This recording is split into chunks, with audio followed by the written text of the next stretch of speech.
Channel I লাইভে আমি জাহিদ হাসান শাকিল। আমি এখন আছি ফেনীর জগৎপুরের একটি এলাকায়।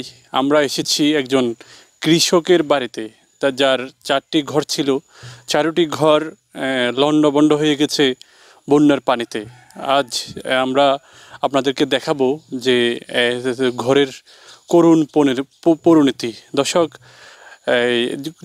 পানির স্রোত যত কমতে থাকে, বন্যার পানি যত কমতে থাকে, ফেনীর বিভিন্ন দুর্গম অঞ্চলের চিহ্ন, ক্ষতর চিহ্ন তত বেশি দেখা যাচ্ছে। আমরা কয়েকটি বাড়িতে, ফেনীর যতটি বাড়িতে গেছি এরকম চিহ্নও দেখতে পেরেছি, এবং লণ্ডভণ্ড হয়ে গেছে কৃষক থেকে কৃষানি। এবং যিনি একসময় গত সপ্তাহ মানিক রতন ছিলেন, কোটি কোটি টাকার সম্পদ ছিলেন, তিনি আজ পথের ফকির হয়ে গেছে এই বন্যার পানিতে। ফেনীবাসীকে আবারও নতুন করে সাজাতে হবে।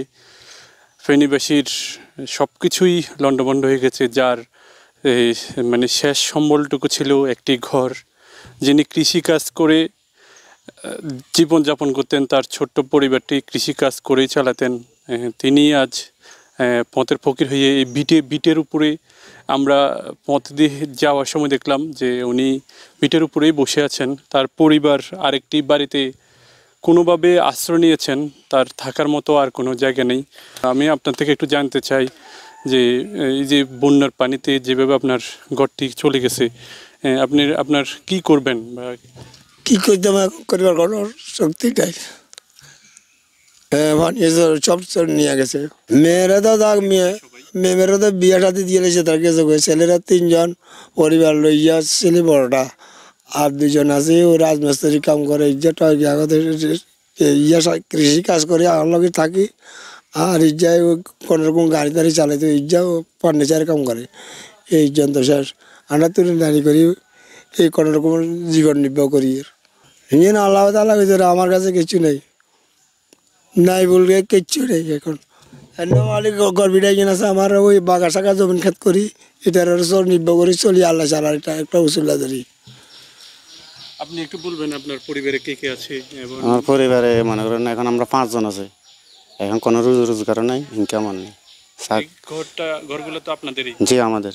এখন কিছু করার নেই, যদি কেউ যদি সাহায্য সহযোগিতা করে এটার উপরে নির্ভর।